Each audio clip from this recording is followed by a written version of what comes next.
دوست سے دشمن بننے کا سفر طے کرنے میں دیر نہیں لگتی اور کبھی عمر کی منزلیں تمام ہو جاتی ہیں۔ 3 دوستوں کی کہانی، ان کی زندگی کا مقصد لوگوں کی زندگیوں سے کھیلنا تھا اور اپنے اس شوق اور ذریعہ معاش کو وہ چاہتے ہوئے بھی خیر بات نہ کہہ سکے۔ السلام علیکم لسنرز، آئیے کرائم، سسپینس اور تھرل سے بھرپور کاشف زبیر کی ایک نئی کہانی سنتے ہیں۔ شبیر، میں نے بہت عرصے بعد جلال خان کی آواز سنی۔ جلال خان؟ میں نے آہستہ سے کہا، بہت دنوں بعد یاد کیا۔ تم فوراً آ جاؤ میرے پاس، میرا ڈیفینس والا گھر دیکھا ہے نا؟ اس نے میری بات نظر انداز کر کے کہا۔ میں آ سکتا ہوں، لیکن مسئلہ، افضال غائب ہے کل رات سے۔ افضال جلال کا اکلوتا بیٹا ہے اور اس کے غائب ہونے کا مطلب تھا کہ جلال زندگی کے سب سے پریشان کن حالات سے دوچار ہے۔ میں نے کہا، میں آ رہا ہوں۔ جلال، میں اور شعبان پرانے وقتوں کے ساتھی تھے۔ ہم ایک ساتھ پڑوسی ملک سے اس شہر میں وارد ہوئے تھے۔ جب ہمارے ملک میں جنگ چھڑی تو ہم تینوں کالج میں پڑھ رہے تھے۔ اس وقت ہم نوجوان تھے اور اپنا کیریئر بنانے کی کوششیں کر رہے تھے۔ ذرائع کی کمی نہیں تھی، بس اس شہر میں اپنی جگہ بنانی تھی۔ اس لیے ہمیں بہت کوشش اور محنت کرنا پڑی۔ بالآخر ہم کامیاب رہے اور شہر کے ایک حصے پر ہم نے اپنی اجارہ داری قائم کر لی۔ جو کام پہلے ہم کرتے تھے، اب وہ کام ہمارے لیے دوسرے کرنے لگے۔ مگر 10 سال بعد حالات بدل گئے۔ میدان میں نئے نئے کھلاڑی آ گئے اور وہ زیادہ حریص اور زیادہ شفاق تھے۔ جیسے ایک زمانے میں ہم اپنے پچھلوں کے لیے زیادہ حریص اور زیادہ شفاق تھے، اسی لیے وہ ہمارا مقابلہ نہ کر سکے۔ اسی طرح جب دوسرے آئے تو ہمیں پیچھے ہٹنا پڑا۔ یہ بقا کے لیے لازمی تھا۔ اگر آدمی میدان سے نہ ہٹے تو مارا جاتا ہے۔ اس لیے ہم نے لائن بدل لی۔ لائن بدلی تو ہمارا گروپ ٹوٹ گیا۔ جلال خان بلڈر بن گیا۔ شعبان اور میں اسی لائن میں رہے، لیکن ہم نے حیثیت بدل لی تھی۔ اب ہم باس نہیں رہے تھے، مگر کسی کے ملازم بھی نہیں بنے، بلکہ دوسروں کے لیے ٹھیکے پر کام کرتے تھے۔ اس طرح ہم نے اپنی آزاد حیثیت بھی برقرار رکھی تھی۔ جلال فائدے میں رہا۔ چند سال پہلے اس نے سارے غلط دھندے چھوڑ دیے اور اب صاف ستھرے کام کر رہا تھا۔ اسے ضرورت نہیں تھی، کیونکہ دولت کی اس کے پاس کمی نہیں تھی۔ وہ بڑا آدمی بن گیا تھا۔ اس نے ہم سے تعلق توڑا تو نہیں، لیکن محدود کر لیا تھا۔ آج میں نے شاید 4 سال بعد اس کی آواز سنی تھی۔ میں نے راستے میں شعبان کو کال کی۔ جلال کی طرف جانا ہے، اس کا بیٹا افضال غائب ہے۔ اس نے بلایا ہے؟ ہاں، اسی لیے تو جا رہا ہوں۔ میں بھی آتا ہوں، لیکن کچھ دیر لگے گی، اس نے کہا تو عقب سے کسی عورت کی مدھم آواز آئی۔ کون ہے؟ کہاں جا رہے ہو؟ میں نے کال کاٹ دی۔ میں سمجھ گیا کہ شعبان کو کیوں دیر لگے گی۔ میری طرح وہ بھی اکیلا تھا۔ ہم خاندان رکھنے والے لوگ نہیں تھے، کیونکہ ہماری زندگی اور موت کا کچھ پتہ نہیں تھا۔ شعبان جلال سے کچھ متنفر تھا، کیونکہ اس کا خیال تھا کہ جلال نے ہمیں استعمال کیا اور اپنی زندگی بنا لی اور ہمیں ایسے ہی چھوڑ دیا، جبکہ میرا خیال تھا کہ جلال پر ہمارا کوئی قرض نہیں تھا کہ وہ ہمارے لیے کچھ کرتا۔ جب تک ہم ساتھ رہے، ہمارا حساب برابر کا تھا۔ ہم سے الگ ہونے کے بعد اس نے جو کیا اور جو کمایا، اس میں ہمارا کوئی حصہ نہیں تھا۔ بہرحال شعبان اس کا دشمن نہیں ہوا تھا، بس یہ شکوہ تھا جو اس نے میرے سامنے کیا تھا۔ دیکھا جائے تو اس کا شکوہ غلط بھی نہیں تھا، کیونکہ جلال اس پوزیشن میں تھا کہ چاہتا تو ہمیں اس دلدل سے نکال کر اوپر لے جاتا، مگر اس نے شاید کسی وجہ سے ایسا کرنا مناسب نہیں سمجھا۔ ہم تینوں میں جلال سب سے تیز تھا۔ اس کا دماغ بھی تیز تھا اور غصہ بھی۔ پستول اس کی جیب میں اور اس کے ہاتھ سے زیادہ فاصلے پر نہیں رہتا تھا اور وہ ٹریگر دبانے میں دیر بھی نہیں کرتا تھا۔ اپنی انہی خصوصیات کی وجہ سے وہ آگے تھا اور ایک طرح سے ہمارا باس بن گیا تھا۔ پلاننگ میں ہم تینوں شامل ہوتے تھے، مگر کسی بھی عمل میں انچارج وہ ہوتا تھا۔ اس کے خیال میں اس کی یہ حیثیت اب بھی برقرار تھی، اس لیے اس نے مجھ سے پوچھا نہیں، بلکہ صرف اپنا فیصلہ سنایا کہ مجھے اس کے پاس آنا ہے۔ میں پہلی بار اس کی عالیشان محل نما کوٹھی میں داخل ہوا۔ اس سے پہلے میں نے اسے صرف باہر سے دیکھا تھا۔ جلال پورش میں موجود تھا اور اس کے ساتھ ڈی ایس پی شمس ملک تھا۔ میں اسے اچھی طرح جانتا تھا کیونکہ اس سے آئے دن واسطہ پڑتا رہتا تھا۔ اس نے مجھے دیکھ کر آہستہ سے جلال سے کچھ کہا اور اس نے زیر لب جواب دیا۔ میں نے تاثرات سے شمس ملک کا سوال اور جلال کا جواب بھانپ لیا تھا۔ جلال خان، افضال کیسے غائب ہوا؟ میں نے سلام دعا کے بعد پوچھا۔ تم نے میرا پرانا گھر دیکھا ہے؟ جلال کا پرانا گھر اچھی طرح دیکھا ہوا تھا کیونکہ اس گھر میں بہت سا وقت ہم نے ساتھ ہی گزارا تھا۔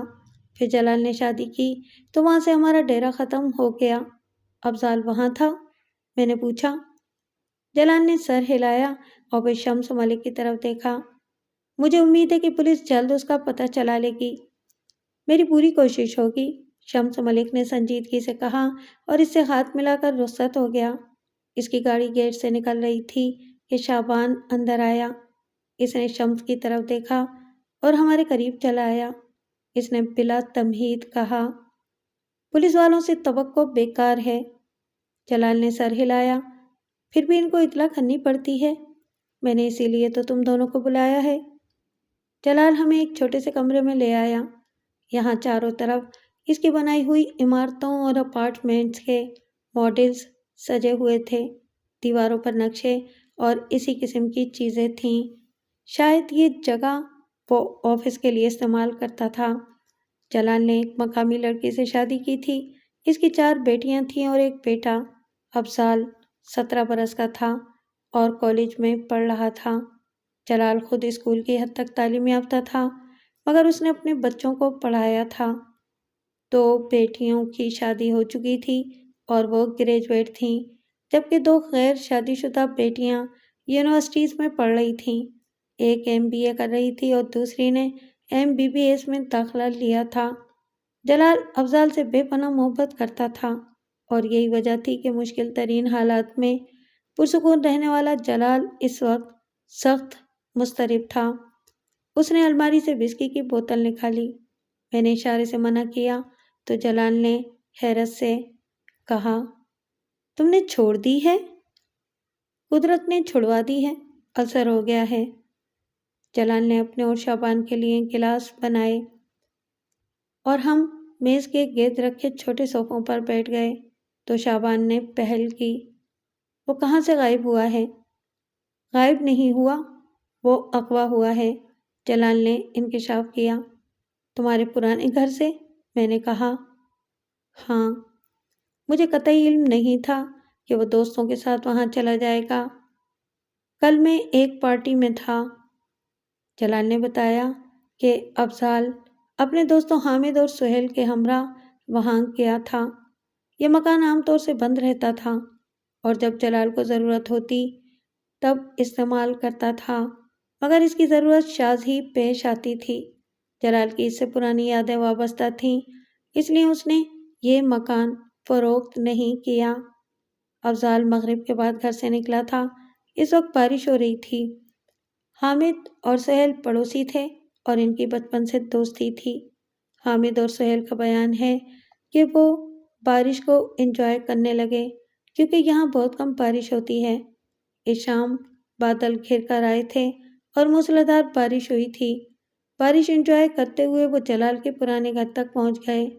گیٹ بند تھا مگر وہ اسے پھلانگ کر اندر گئے۔ افضال جانتا تھا کہ داخلی دروازے کی ایک چابی کہاں رکھی ہوتی ہے۔ اس نے وہاں سے چابی نکالی اور وہ اندر آ گئے۔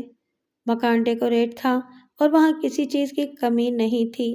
ہدیے کے فریج اور فریزر میں کھانے پینے کا سامان بھی تھا۔ انہوں نے کولڈ ڈرنکس کی بوتلیں نکالی اور نشست گاہ میں بیٹھے تھے کہ اچانک 4 نقاب پوش اندر آئے۔ افضال نے داخلی دروازہ بند نہیں کیا تھا، اس لیے وہ آرام سے اندر گھس آئے۔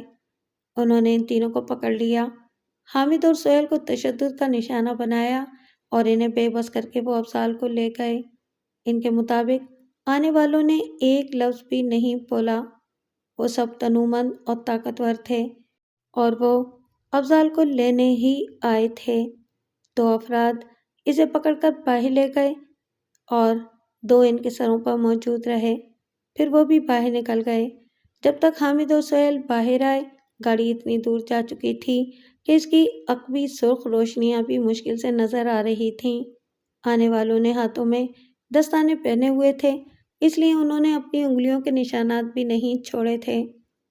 انگلیوں کے نشانات؟ شعبان نے استہزائیہ انداز میں کہا۔ اگر وہ اپنی تصویر بھی چھوڑ جاتے نا، تب بھی ہماری پولیس انہیں نہیں پکڑ سکتی۔ بات پولیس کی نہیں ہے، جلال نے سرد لہجے میں کہا، انہیں میرا خوف ہوگا۔ باس، شعبان کا لہجہ تنزیہ ہو گیا، تم کسی زمانے میں کچھ تھے، لیکن اب صرف ایک بزنس مین ہو۔ جلال کا چہرہ بگڑ گیا، اس نے غرا کر کہا، میں جلال ہوں، تم یہ بات اچھی طرح جانتے ہو۔ شعبان نے نفی میں سر ہلایا، نہیں، اب تم صرف ایک شوہر اور باپ ہو۔ تم جلال ہوتے تو ہمیں نہ بلاتے۔ شعبان، میں نے اسے ٹوکا، جلال ہمارا دوست ہے۔ اگر دوست ہے تو دوست بن کر بات کرے۔ شعبان نے بگڑے ہوئے لہجے میں کہا، یہ خود کو اب بھی ہمارا باس سمجھ رہا ہے۔ ایسا نہیں ہے، جلال کا لہجہ مدھم ہو گیا۔ کوئی وجہ تو ہوگی، تبھی تو ان لوگوں نے اپنی شناخت پوشیدہ رکھی۔ میں نے موضوع بدل دیا، کیا کسی نے تم سے رابطہ کیا؟ نہیں۔ ہو سکتا ہے کہ وہ رابطہ کریں، میں نے سوچتے ہوئے کہا۔ تمہارا مطلب ہے کہ اسے تاوان کے لیے اغوا کیا گیا ہے؟ شعبان نے پوچھا۔ میرا بھی یہی خیال ہے، جلال نے سر ہلایا۔ اور اگر ایسا نہیں ہوا ہے تو؟ میں اور جلال چونک گئے۔ کیا مطلب؟ جلال نے کہا، ہمارے بہت سے پرانے کھاتے بھی تو ہیں۔ شعبان کا لہجہ معنی خیز ہو گیا۔ تمہارا مطلب ہے کہ کسی نے دشمنی نکالنے کی کوشش کی ہے؟ ایسا بالکل ہو سکتا ہے، شعبان نے سر ہلایا۔ جلال نے ماضی چھوڑ دیا ہے، لیکن بعض اوقات ماضی انسان کو نہیں چھوڑتا۔ ہاں یہ تو ہے، میں نے سر ہلایا اور جلال کی طرف دیکھا۔ تم ہم سے کیا چاہتے ہو؟ یکدم جلال تھکا ہوا اور مایوس نظر آنے لگا۔ اس نے کہا، بہت عرصے بعد میں مشکل میں پڑا تو مجھے تم دونوں کی یاد آئی۔ ابھی صورتحال واضح نہیں ہے، اس لیے میں کہہ نہیں سکتا کہ مجھے تمہاری کسی قسم کی یا کس قسم کی مدد کی ضرورت پڑے گی۔ دوست، ہم تمہارے ساتھ ہیں، میں نے کہا۔ کیا خیال ہے چل کر مکان نہ دیکھ لیا جائے؟ ابھی وہاں پولیس ہے، وہ نشانات دیکھ رہی ہے۔ کیسے نشانات؟ شعبان نے کہا، اگر کوئی نشان ہوگا بھی تو بارش نے اسے صاف کر دیا ہوگا۔ دیکھ لینے میں حرج نہیں ہے، میں نے اصرار کیا، ہم پولیس کے کام میں حارج نہیں ہوں گے۔ اپنی اپنی وجوہات کی بنا پر شعبان اور جلال دونوں اس کے لیے تیار نہیں تھے، مگر میرے اصرار پر مان گئے۔ ہم جلال کی گاڑی میں روانہ ہوئے۔ یہ جدید ماڈل کی بلٹ پروف گاڑی تھی، جو مقامی طور پر بہت کم نظر آتی ہے۔ جلال کا سابق گھر زیادہ بڑا نہیں تھا، یہ بلاک شروع سے بہت غیر آباد تھا۔ اب کچھ آبادی ہو گئی تھی، مگر اس گھر کے آس پاس کچھ نہیں تھا۔ سب سے نزدیکی گھر بھی 100 گز کے فاصلے پر تھا۔ اسے دیکھتے ہوئے مجھے خیال آیا کہ لڑکے یہاں کیوں آئے تھے؟ جلال کی موجودہ کوٹھی سے یہ جگہ کوئی 1 کلومیٹر دور تھی۔ صرف شغل میلے کے طور پر اتنی دور آنا سمجھ میں نہیں آ رہا تھا، جبکہ اس مکان میں ایسا کچھ نہیں تھا جو ان لڑکوں کی دلچسپی کا باعث ہوتا۔ وہاں ایک پولیس موبائل کھڑی تھی۔ جلال نیچے اترا تو ایک ASI دوڑا ہوا آیا اور اس نے جلال کو تقریباً سلوٹ کیا۔ تم لوگوں نے کام مکمل کر لیا؟ جی، لیب والے کر رہے ہیں، میں مسکرا دیا۔ مجھے لیب والوں کی کارکردگی کا اچھی طرح سے اندازہ تھا۔